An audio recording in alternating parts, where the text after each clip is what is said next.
Hello student, today we start chapter 11 thermal property of matter द्रव के तापीय गुण। First topic is temperature ताप। A temperature of a body of matter is a measure of the average kinetic energy of a random translational motion of its constituent particle. It measures the hotness और coolness of the body. Temperature यह एक ऐसी property होती है जो किसी भी वस्तु की हॉटनेस और कोल्डनेस के बारे में बताती है कि वह ऑब्जेक्ट कितना हॉट है या फिर कितना ज़्यादा कोल्ड है। The temperature is that physical state of an object which tells us degree of hotness और coldness of the object. When two bodies at different temperature are placed in contact, जब हम दो अलग अलग बॉडी जिनके temperature क्या होते हैं, डिफरेंस होते हैं, दोनों को अगर कांटेक्ट में रखते हैं तो कांटेक्ट में रखने के बाद हम ये देखते हैं कि the heat flows from one body to another body. जो हीट होगी वो क्या होगी, एक बॉडी से सेकेंड बॉडी की तरफ मूव करने लगेगी।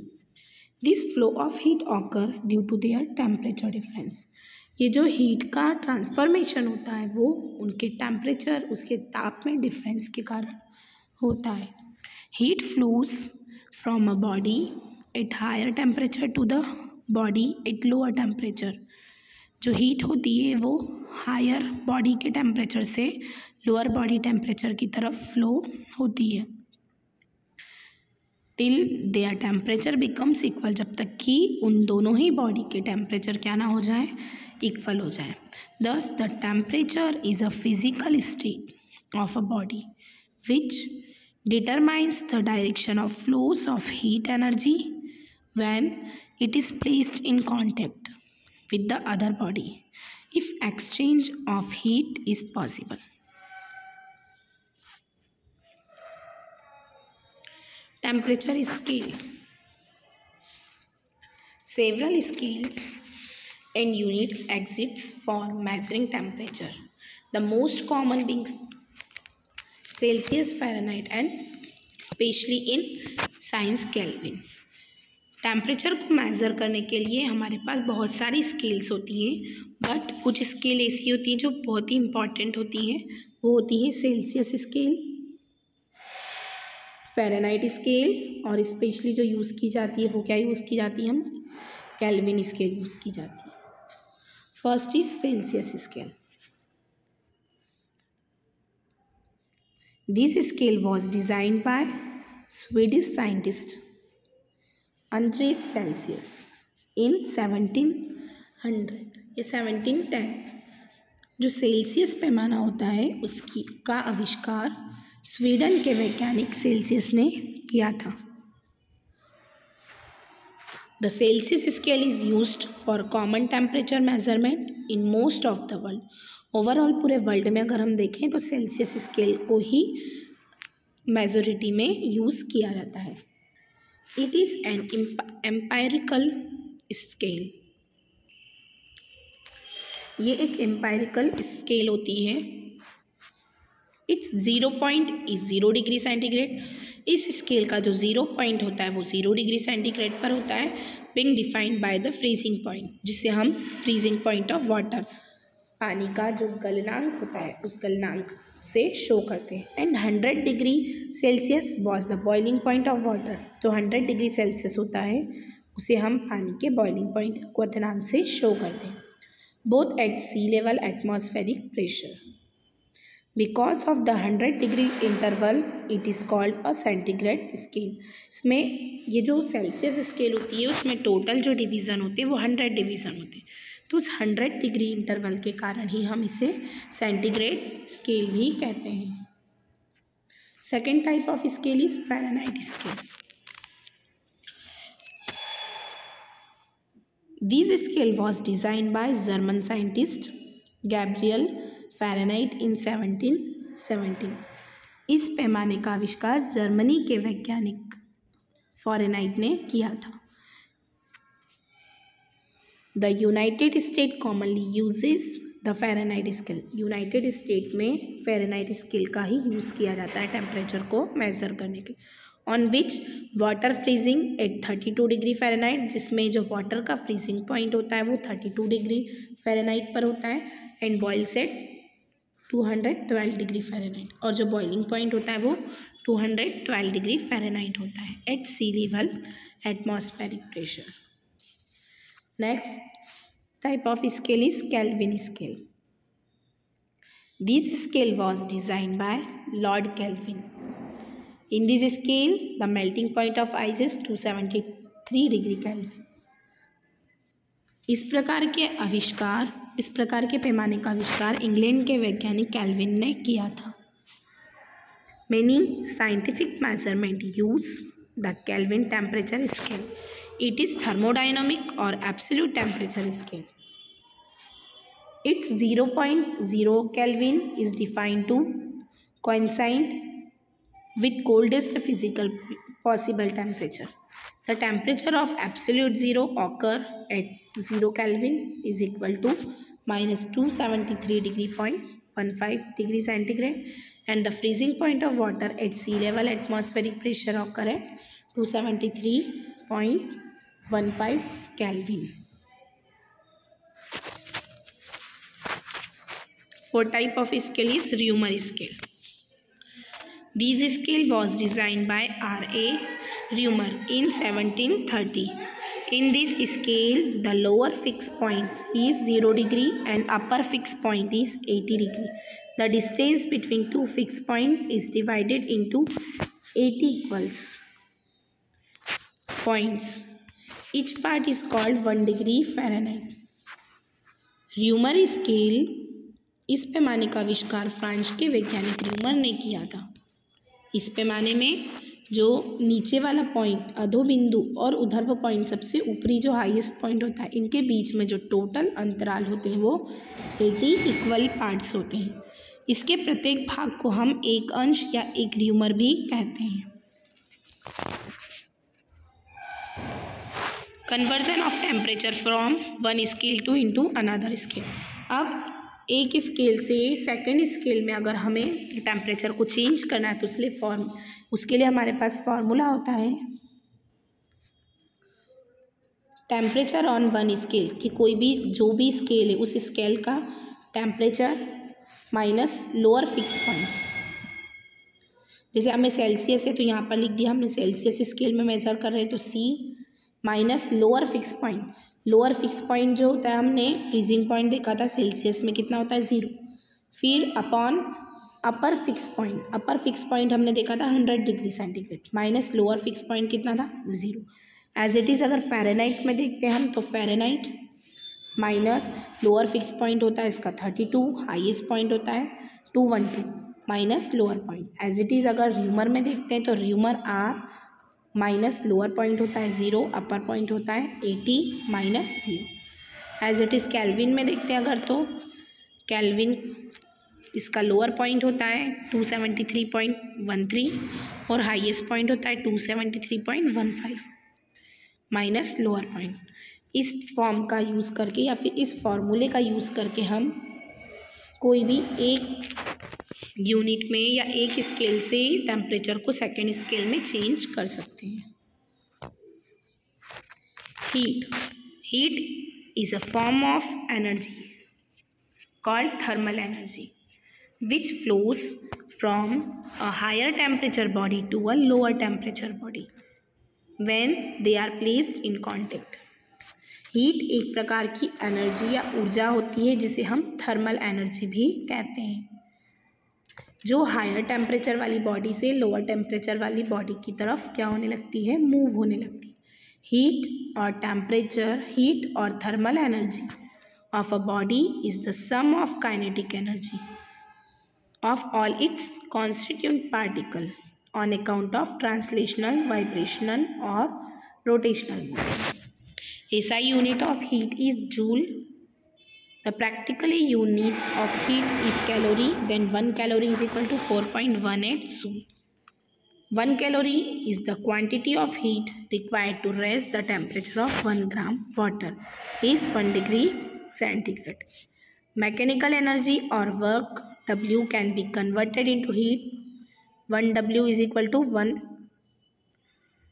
joule, where J is joule mechanical equivalent of heat. J is the conversion factor and its value is 4.186 joule per calorie. Heat transfer, अब हमने ये तो देख लिया कि हमारी जो हीट होती है वो हीट क्या होती है, हायर टेम्परेचर वाली बॉडी से लोअर टेम्परेचर बॉडी की तरफ मूव होती है। बट हीट ट्रांसफ़र करने के लिए कुछ प्रोसेस होती हैं। Thermal energy is transferred in one of 3 ways. 3 अलग अलग डिफरेंस में हम इसे ट्रांसफ़र कर सकते हैं। First is conduction, second is convection और third is radiation. First is conduction, चालन। Conduction is the process by which heat energy is transmitted through direct contact between neighboring molecules। Conduction या चालन की प्रोसेस में हम जो हीट का transformation होता है वो डायरेक्टली होता है उसके पास वाले मॉलिक्यूल्स में। Second is convection. Convection is heat transfer by the circular motion of a fluid such as air or water. It is caused by the hotness, dense material rising and the cool, more dense material shrinking. Third is radiation. Radiation is heat transfer due to emission of electromagnetic waves. Ideal gas law. Boyle's law and Charles' law can be combined in the single formula called the ideal gas law. यदि बायल्स वह gas जो कि बायल के नियम और Charles दोनों के नियम का क्या करती है, पालन करती है, उसे फॉलो करती है, तो इस टाइप की गैस को हम आइडियल गैस कहते हैं। तो अगर हम बॉयल गैस और चार्ल्स दोनों ही लॉस को क्या करते हैं, कंबाइन करके लिखते हैं, तो इक्वेशन क्या बन जाती है हमारी, P1V1 upon T1 is equal to P2V2 upon T2। Here PV equal to nRT is the ideal gas equation.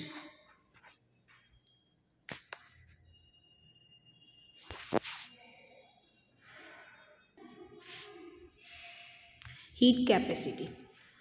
Whereas specific heat capacity is per kg of a material, heat capacity is the energy required to raise a certain object temperature by 1 Kelvin, irrespective of its mass. Then heat capacity is equal to mass into specific heat capacity. Then C equal to mc and del Q is equal to C del T, where m is mass, C is heat capacity and small c is specific heat capacity, del T is equal to change in temperature and del Q is equal to amount of heat energy. Conductors have low heat capacity. जो conductors होते हैं उनकी heat capacity क्या होती है, लो होती है। And insulators have a high heat capacity. Insulators की जो हीट कैपेसिटी होती है वो हाई होती है। Specific heat capacity.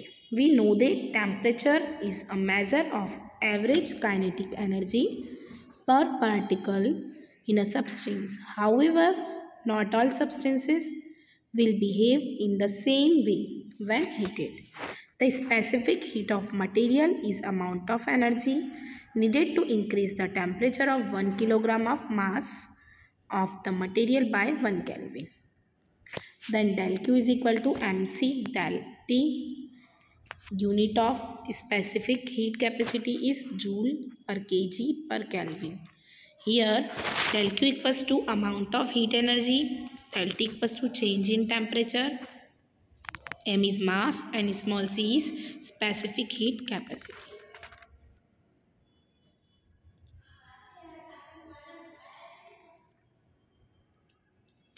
Specific latent heat. If A substance is heated to its melting or boiling point.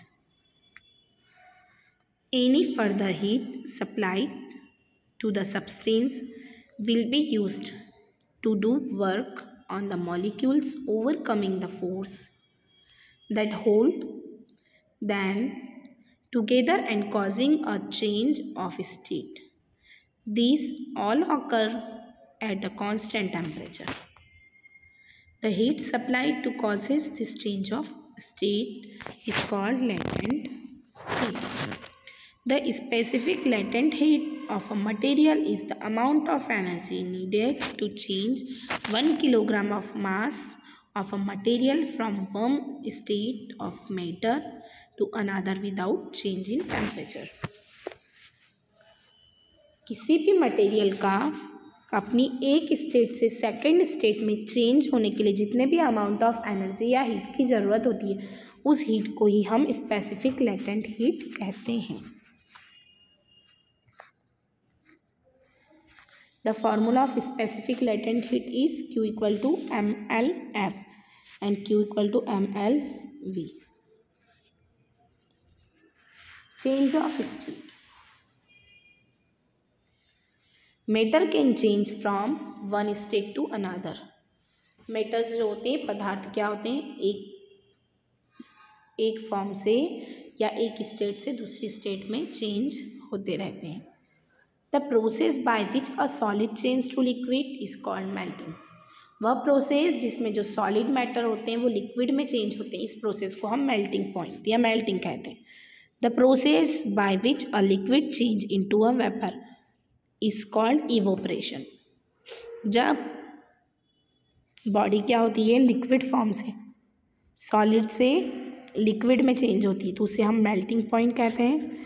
और जब इस लिक्विड से काय में चेंज होती है, गैस में चेंज होती है, उसे बोलते हैं हम evaporation. The process which a gas into a liquid. अब जब गैस लिक्विड में चेंज होती है उसे हम बोलते हैं condensation. The process by which liquid change into a solid. जब लिक्विड किस में चेंज होता है, सॉलिड में, तो उसे हम क्या बोलते हैं, फ्रीजिंग स्टेट कहते हैं. The temperature at which a liquid becomes a gas. वह टेम्परेचर जिसमें लिक्विड क्या होता है, गैस में चेंज हो जाता है, उसे हम बॉइलिंग पॉइंट कहते हैं. The temperature at which a liquid becomes a gas. वह टेम्परेचर जिसमें जो लिक्विड होता है वो किस में चेंज हो जाता है, गैस में, तो उसे हम बॉइलिंग पॉइंट कहते हैं.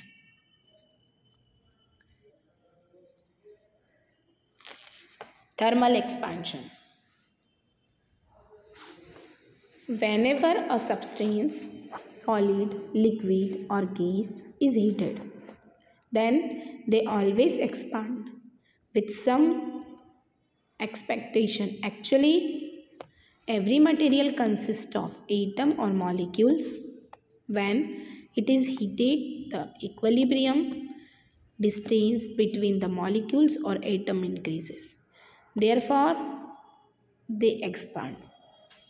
जब किसी पदार्थ को हम, चाहे वह ठोस हो, द्रव हो या गैस हो, गर्म किया जाता है तो कुछ अपवादों को छोड़कर सदैव उसमें फैलाव होता रहता है. वास्तव में प्रत्येक पदार्थ अणुओं और परमाणुओं से मिलकर बने होते हैं. जब उसे गर्म किया जाता है तो अणुओं और परमाणुओं के बीच की साम्य दूरी भी बढ़ जाती है, अतः उनमें प्रसार हो जाता है. किसी पदार्थ को गर्म करने पर उनमें होने वाले प्रसार को हम ऊष्मीय प्रसार कहते हैं.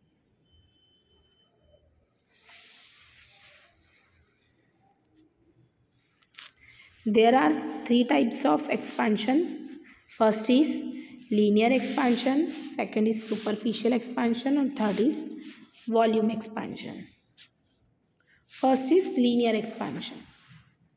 If only length increases on heating a substance, then expansion is called linear expansion. जब किसी ठोस को गर्म करने पर उसकी लंबाई में वृद्धि होती है तो इस प्रकार को हम रेखीय प्रसार कहते हैं. Second type is volume expansion, आयतन प्रसार.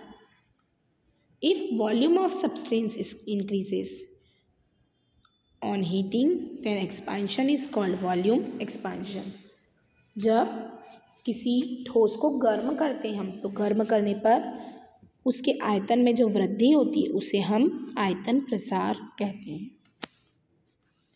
Third is superficial expansion. In on heating a substance, its area increases. Then expansion is called superficial expansion. जब किसी ठोस को हम गर्म करते हैं और गर्म करने पर उसके क्षेत्रफल में वृद्धि होता है, तो इस प्रकार के प्रसार को हम क्षेत्रीय प्रसार या सुपरफिशियल एक्सपेंशन कहते हैं. Coefficient of thermal expansion for some materials. First is coefficient of linear expansion. रेखीय प्रसार गुणांक. Let initial length of a rod of a material is L. माना कि कोई एक मटेरियल L है, कोई एक मटेरियल है जिससे बनी हुई रॉड क्या है, L है, जिसकी साइज कितनी है, L है. When its temperature, जब हम इसे क्या देते हैं, हीट देते हैं, टेम्परेचर देते हैं, तो टेम्परेचर देने पर इस रॉड में क्या होता है, स्मॉल एल का एक्सपांशन हो जाता है.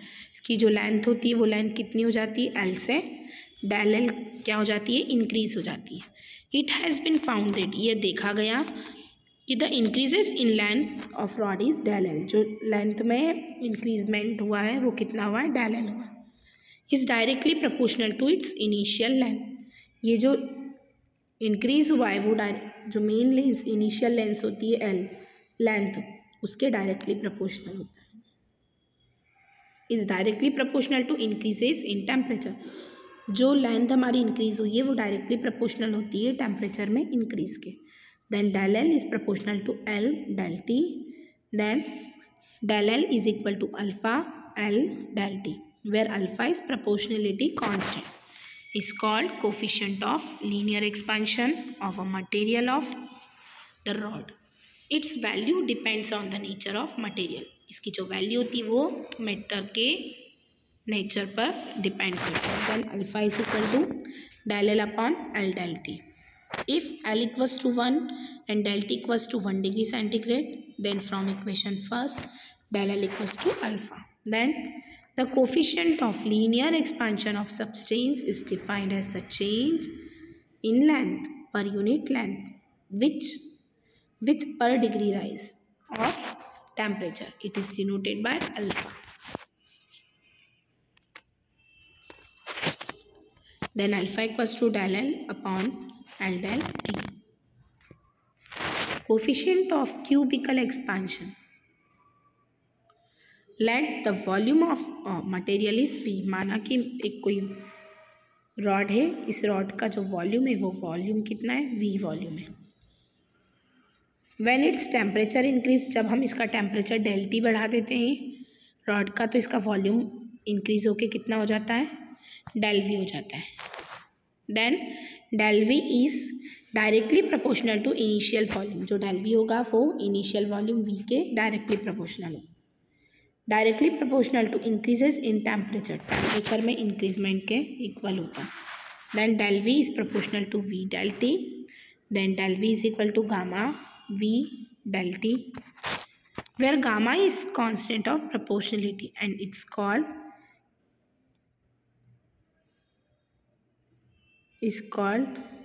efficient of cubical expansion, coefficient of cubical expansion of material. Its volume depends on the nature of material. Del gamma equals to del V upon V del T. If V equals to 1 and del T equals to 1 degree centigrade, then from equation 5 del V equals to Y. Coefficient of superficial expansion. Let the initial area of sheet is A, a material is A. On rising its temperature del T, its area increases del A. Then del A is directly proportional to initial area A and del A is proportional to del T. then del A equals to del L is proportional to A del T, then del A equals to beta A del T, where beta is constant or proportionality is called coefficient of superficial expansion of material. Its value depends on the nature of material. Then beta equals to del A upon A del T. Relation between coefficient of linear expansion and coefficient of superficial expansion. Let one side of square lamina is L. Its temperature increases through del T. So that each side increases by del T is equal to initial area del L square. Final area is L plus del L square. Change in area is del A is equal to L plus del A square minus of del L square. We solve, we get 2L del L plus del L square. Since del L is the small quantity, hence del L square can be neglected. Then del A equals to 2L del L. Now coefficient of superficial expansion is beta equals to A del A upon A del T. Then beta equals to 2L del L upon L square del T. Then 2 del L upon L T. Relation between coefficient of linear expansion and coefficient of volume expansion, रेखीय प्रसार और आयतन प्रसार में संबंध. Consider a cube of side is length L. The temperature of cube is increased del T so that the length of the cube becomes L plus del L. Then initial volume is L cube. Final volume is L plus del L. Change in volume is del V is equal to L plus del L cube minus of L cube. Then L cube plus 3L square del L plus 3L del L square plus del L cube minus of L cube. Since del L is the small quantity, therefore power of del L can be neglected. Then del V is equal to 3L square del L. Now coefficient of volume expansion is gamma is equal to del V upon V cross del T. Then 3L square del L upon L cube del T. Then gamma is equal to 3 del L upon L del T is equal to 3 alpha. Newton's law of cooling, Newton के शीतलन का नियम. According to this law the ratio of cooling is directly proportional to difference of mean temperature of a body and the temperature of surrounding.